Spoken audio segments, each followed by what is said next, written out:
नमस्कार विद्यार्थियों, स्वागत करती हूँ आपका मेरे YouTube channel GK special class में आपका। तो विद्यार्थियों, भारत के इतिहास चल रहा है। हमारे भारत के इतिहास में वेद पढ़ रहे हैं। वेद के दो भाग में आपको रोज समझाती हूँ, एक पूर्व वैदिक काल, एक उत्तर वैदिक काल। तो हमारे क्या चल रहा है, पूर्व वैदिक काल, जिसका हमारे आज वो पूरा हो जाएगा। अंतिम छोर चल रहा है, आज पूरा हो जाएगा, फिर हम पढ़ेंगे उत्तर वैदिक काल। पूर्व वैदिक काल का आर्थिक जीवन पढ़ रहे विद्यार्थियों, पूर्व वैदिक काल का राजनीतिक जीवन, पूर्व वैदिक काल का सामाजिक जीवन, पूर्व वैदिक काल का धार्मिक जीवन हमने पढ़ लिया। आज हम पढ़ रहे हैं पूर्व वैदिक काल का आर्थिक जीवन। उनका आर्थिक जीवन क्या था? तो विद्यार्थियों चलो देखो, पूर्व वैदिक कालीन लोग घूमकर जीवन व्यतीत करते थे। उनका प्रमुख व्यवसाय पशुपालन था। घूमकर, जैसे कि आपने जीके में पढ़ा होगा, नहीं पढ़ा तो आगे बढ़ लोगे। गाड़ियां लुहार होते हैं, वैसे वो करते हैं घूमकर जीवन यापन। घूमकर यानी आज हमारा घर यहाँ है नागौर में, कल हम आगे बना लेंगे मुंडवा में। जैसे कि मैं तो ऐसे उदाहरण दे रही हूँ, जैसे कि आज हम नागौर में, कल हम जयपुर में, आज हम जयपुर में, कल हम बीकानेर में। ऐसे घूम घूम के जो घूमकर जीवन यापन करते हैं, वो ऐसे शहरों में नहीं, वो मतलब वनों में घूमते हैं। जो भी कैसे भी घूमकर जीवन यापन करते हैं, उसे क्या बोलते हैं? पूर्व वैदिककालीन लोग घूमकर जीवन यापन करते थे, यानी घूम घूम के अपना जीवन यापन करते थे। अतः उनका प्रमुख व्यवसाय पशुपालन था। सॉरी, यानी उनका प्रमुख व्यवसाय पशुपालन था, क्योंकि वो कृषि के साथ साथ पशुपालन भी करते थे और उनका कोई व्यवसाय नहीं था कृषि। वैदिक कालीन कृषि की जानकारी ऋग्वेद के पथ मंडल में मिलती है। कृषि की जानकारी तो विद्यार्थियों प्रश्न आएगा वैदिक कालीन, प्रश्न ऐसे पूछेगा, वैदिक कालीन कृषि, वैदिक काल में कृषि की जानकारी कौन से वेद में मिलती है या कहाँ मिलती है?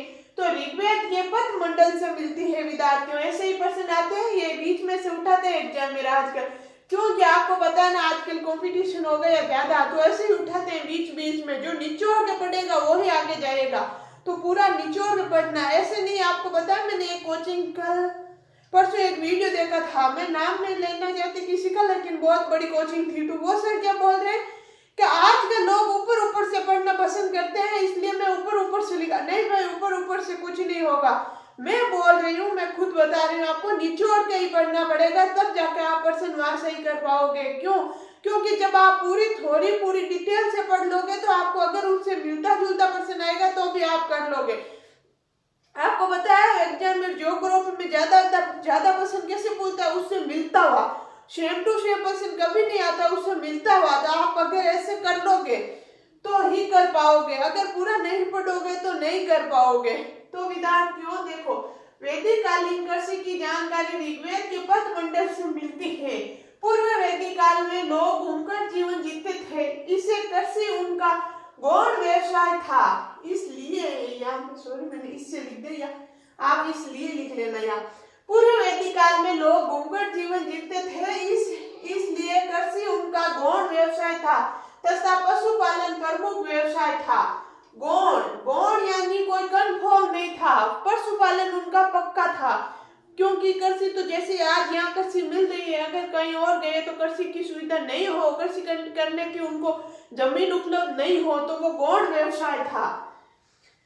घूमकर जीवन यापन करते थे, इसलिए, या इससे नहीं, इसलिए लिख लेना। इसलिए कृषि उनका गौण व्यवसाय था तथा पशुपालन उनका प्रमुख व्यवसाय था। पशुपालन तो उनका प्रमुख व्यवसाय था ही। अब मैं बता रही हूँ कृषि के साधन, कृषि करने के क्या क्या साधन थे। उर्वरा यानी भूमि, खेत, जमीन को क्या बोलते हैं? उर्वरा बोलते थे। वृक्ष या लागल, हल होता था कृषि में जो हल चलाते उनको बोलते हैं सीरा। हल से बनी हुई रेखाएं, हल से जो बनी हुई रेखाएं होती थी उन्हें बोलते थे सीरा। करीब यानी खाद को करीब बोलते थे। पर्जन्य यानी बादल, पुल्या यानी नहर, तित्तो यानी अनाज साफ करने की छलनी। अनाज साफ करने की जो ऐसे करते हैं ना, वो छलनी होती है ना, उसे बोलते हैं तित्तो। तो विद्यार्थियों ये लिख लो, फिर हम आगे चल रहे हैं। ये था हमारे कृषि, अब आगे हम पढ़ेंगे पशुपालन इसी में। तो चलो आप लिखो, मैं बोल रही हूँ। पूर्व वैदिककालीन लोग घूमकर जीवन व्यतीत करते थे, अतः उनका प्रमुख व्यवसाय पशुपालन था। कृषि। वैदिक कालीन कृषि की जानकारी ऋग्वेद के पथ मंडल से मिलती है। कहाँ से मिलती है विद्यार्थियों? ऋग्वेद के पथ मंडल से मिलती है। फिर ये पूर्व वैदिक काल में लोग घूमकर जीवन जीते थे, इसीलिए कृषि उनका गौण व्यवसाय था तथा पशुपालन प्रमुख व्यवसाय था। उर्वरा भूमि, खेत, जमीन। वृक्ष या लागल, हल। सीरा, हल से बनी हुई रेखाएं। करीब, खाद। पर्जन्य, बादल। कुल्या, नहर। तितु, अनाज साफ करने की छन्नी। ले लिया होगा विद्यार्थियों आपने स्क्रीनशॉट। चलो आगे चल रहे हैं।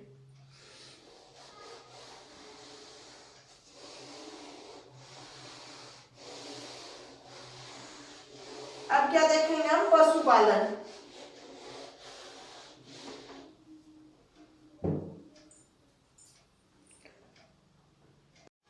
तो आगे देखो विद्यार्थियों, खे है पशुपालन। क्या है पशुपालन? पूर्व वैदिक कालीन लोगों का प्रमुख व्यवसाय पशुपालन था, क्योंकि वे घूमकर जीवन जीते थे। तो अभी तो मैंने समझाया था कृषि में आपको, घूम घूम कर अपना जीवन यापन करते थे, तो उनका पीढ़ी क्या था, मतलब प्रमुख व्यवसाय क्या था? पशुपालन। वैदिक कालीन लोगों का पीढ़ी पशु घोड़ा। वैदिक कालीन लोगों का विद्यार्थियों पीढ़ी पशु क्या था? घोड़ा। तो मैं आपको प्रश्न दे रही हूँ, सिंधु घाटी सभ्यता के लोगों का प्रिय पशु कौन सा था? आपको पक्का याद होगा, आप कमेंट्स में बताना। फिर ये वैदिक कालीन लोगों का महत्वपूर्ण पशु गाय को माना गया है तथा इसे अदन्य यानी न मारे जाने योग्य पशु कहा गया है। यानी वैदिक कालीन लोग महत्वपूर्ण पशु किसको मानते थे? गाय को मानते थे। क्यों मानते थे? क्योंकि उनको अदन्य मानते, यानी न मारने वाला पशु। जो बाकी पशु मार देते हैं, मतलब बदमाश होते हैं, लेकिन गाय को से माना जाता था न मारने वाला पशु। फिर है उद्योग। क्या पूर्व वैदिक कालीन के आर्थिक जीवन में उद्योग धंधा भी होता था। तविष्ठा, लकड़ी का काम करने वाले लोगों को क्या बोलते थे? तविष्ठा। वाय, कपड़े बुनने वाले लोग कौन होते थे? वाय। कर्मई, धातु का काम करने वाले शिल्पी को क्या बोलते थे? कर्मई। क्या बोलते थे? कर्मई। ऋग्वेद कालीन आर्य चांदी से अपरिचित थे, यानी ऋग्वेद कालीन लोगों को चांदी का ज्ञान नहीं था, वो चांदी से अपरिचित है। ऋग्वेद कालीन आर्यों को मुहा का ज्ञान नहीं था, मुहा का ज्ञान नहीं था विद्यार्थियों, वो उससे भी अपरिचित है। ऋग्वेदिक में निष्क का उल्लेख मिलता है, जो गले में पहना जाने वाला आभूषण है। निष्क, निष्क नाम का एक गले में पहना जाने वाला आभूषण है विद्यार्थियों। ऋग्वेद कालीन निष्क का उल्लेख मिलता है, जो गले में पहना जाने वाला आभूषण है, यानी उनसे वो परिचित है, वो भी गले में पहनते थे। तो विद्यार्थियों ज्यादा कुछ है नहीं, थोड़ी थोड़ी बातें हैं, इसका स्क्रीनशॉट लो, फिर हम आगे चल रहे हैं। चलो मैं बोल रही हूँ, आप लिख लो। पशुपालन। वैदिक कालीन लोगों का प्रमुख व्यवसाय पशुपालन था, क्योंकि वे घूमकर जीवन जीते थे। वैदिक कालीन लोगों का प्रिय पशु घोड़ा था। वैदिक कालीन लोगों का महत्वपूर्ण पशु गाय को माना गया है तथा इसे अदन्य या अदन्य यानी कि न मारे जाने योग्य पशु कहा गया है। फिर उद्योग। उद्योग में एक नंबर लिखना आता तवस्था, लकड़ी का काम करने वाले लोग। वाय, कपड़े बुनने वाले लोग। कर्मई, धातु का काम करने वाले शिल्पी। ऋग्वेदिक कालीन आर्य यानी लोग चांदी से अपरिचित थे।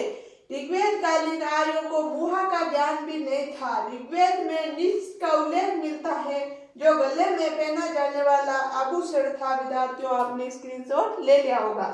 चलो चलते हैं आगे। व्यापार वाणिज्य।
आगे देखो विद्यार्थियों, क्या है व्यापार वाणिज्य। व्यापार वाणिज्य क्या है? ऋग्वेद काल में व्यापारियों के लिए पणि शब्द का प्रयोग होता था। तो विद्यार्थियों क्वेश्चन ऐसे आएगा, ऋग्वेद काल में व्यापारियों के लिए कौन से शब्द का प्रयोग होता था? पणि का। या फिर ऐसे पूछेंगे, ऋग्वेद काल में पणि शब्द का प्रयोग किसके लिए होता था? तो ऋग्वेद काल में व्यापारियों के लिए पणि शब्द का प्रयोग होता था। विद्यार्थियों आपको मैं साथ साथ में बता रही हूँ, प्रश्न ऐसे आएगा। क्यों बता रही हूँ? क्योंकि जो पहली बार तैयारी कर रहा है वो उनके कंफ्यूज रहता है, क्या प्रश्न आएगा, कैसे आएगा, इसलिए। फिर ऋग्वेद कालीन पणि आर्यों के मुख्य देवता थे, इनकी पूजा अर्चना नहीं होती थी। ऋग्वेद काल में विद्यार्थियों पणि आर्यों के मुख्य देवता थे, लेकिन इसकी पूजा अर्चना नहीं होती थी। फिर ये वैदिक काल में सूदखोर को बेकनाट कहा जाता था। सूदखोर को क्या बोलते थे विद्यार्थियों? बेकनाट कहा जाता था। फिर ये वैदिक काल में व्यापार वस्तु विनिमय पर आधारित था। वस्तु विनिमय पर आधारित था व्यापार विद्यार्थियों। सॉरी, वस्तु विनिमय क्या है विद्यार्थियों? वस्तु विनिमय आप सबको पता है, लेकिन फिर भी मैं बता देती हूँ। वस्तु विनिमय विद्यार्थियों ये है, जैसे कि देखो, आपके पास ये डस्टर है, मेरे पास ये मार्कर है, तो आपको किसकी नीड है? मार्कर की है। मेरे को किसकी नीड है? डस्टर की है। तो मैं आपको क्या बोलूंगी? मेरे पास 2 मार्कर है, आपके पास 2 डस्टर है, तो मैं आपको क्या बोलूंगी? आप एक मार्कर ले लो, मुझे एक डस्टर दे दो। यानी कि वस्तु के बदले जो वस्तु दी जाती थी वो क्या होती थी? वस्तु विनिमय व्यापार था विद्यार्थियों। यानी कि पैसों से व्यापार नहीं होता था, वस्तु विनिमय से होता था। जैसे कि आपको पता है, एक वो आता है, हमारे पहले आता था, अब तो नहीं आता, जब हमारा बचपन था तब आता था। एक बेचने वाला आता है, वो हमें बाजरा होता है या मतलब धान होता है, गेहूं होता है, उसके बदले में हमें आम दे जाता है। तो वो होता है विद्यार्थियों वस्तु विनिमय। यानी किसी वस्तु के बदले वस्तु देना क्या है? वस्तु विनिमय है। ये विद्यार्थियों हम कहाँ पढ़ेंगे? तो मैं बहुत जल्दी पढ़ूंगी आपको, जब हम अर्थशास्त्र पढ़ेंगे तो उसमें पढ़ेंगे। अभी विद्यार्थियों हमारे क्या चल रहा है? भारत का इतिहास में आपको हर एक सब्जेक्ट पढ़ूंगी। अब आपके मन में यह आएगा अर्थशास्त्र हमारे क्या काम आती है, थोड़ी बहुत तो काम आई जाती है, जैसे कि रीट है, रीट में अर्थशास्त्र काम आती है, फर्स्ट ग्रेड में आती है, जिनके सब्जेक्ट होती है सेकंड ग्रेड में आती है। ऐसे ही हर एग्जाम में 1-2% पढ़ जाता है, तो हम अर्थशास्त्र, राजनीतिक सब कुछ पढ़ेंगे। हम पहले हमारा चल रहा भारतीय इतिहास। तो विद्यार्थियों इसका स्क्रीनशॉट लो, फिर आगे चल रहे हैं। लिखो व्यापार वाणिज्य, व्यापार वाणिज्य लिखो विद्यार्थियों आगे। ऋग्वैदिक काल में व्यापारियों के लिए पणि शब्द का प्रयोग किया जाता था। ऋग्वेद काल पणि आर्यों के मुख्य देवता हैं, इनकी पूजा अर्चना नहीं करते थे। वैदिक काल में शुद्धखोर को बेकनाट कहा जाता था, बेकनाट सॉरी। फिर वैदिक काल में व्यापार वस्तु विनिमय पे आधारित था। तो विद्यार्थियों आपने लिख लिया होगा। ये पढ़ा हमने आज पूर्व वैदिक काल का आर्थिक जीवन। विद्यार्थियों यही हमारे पूर्व वैदिक काल हो जाता है खत्म। अब यहाँ हम पूर्व की जगह लिखेंगे उत्तर। कल से हम लिखेंगे उत्तर वैदिक काल। उत्तर वैदिक काल का वही उत्तर वैदिक काल का राजनीतिक जीवन, वही उत्तर वैदिक काल का सामाजिक जीवन, वही उत्तर वैदिक काल का धार्मिक जीवन, वही उत्तर वैदिक काल का आर्थिक जीवन। ऐसे करके हमारे उत्तर वैदिक काल पूरे हो जाएंगे, फिर हम न्यू टॉपिक में चलेंगे। तो विद्यार्थियों ये था हमारे पूर्व वैदिक काल का आर्थिक जीवन, जिनको आज हमने फिनिश किया। इसी के साथ हमारे पूर्व नाम फिनिश हो गया, यानी कि वेद में दो है, एक पूर्व वैदिक काल, एक उत्तर वैदिक काल। तो पूर्व वैदिक काल आज हमारे फिनिश हो गए हैं। कल हम शुरू करेंगे उत्तर वैदिक काल। आज के लिए इतना ही, बाकी पढ़ेंगे हम नेक्स्ट क्लास में। अगर आपको मेरी क्लास अच्छी लगती है तो ज्यादा से ज्यादा शेयर करो, लाइक करो, सब्सक्राइब करना बिल्कुल नहीं भूलना। धन्यवाद। तब तक के लिए आप पढ़ते रहो, स्वस्थ रहो, मस्त रहो। धन्यवाद।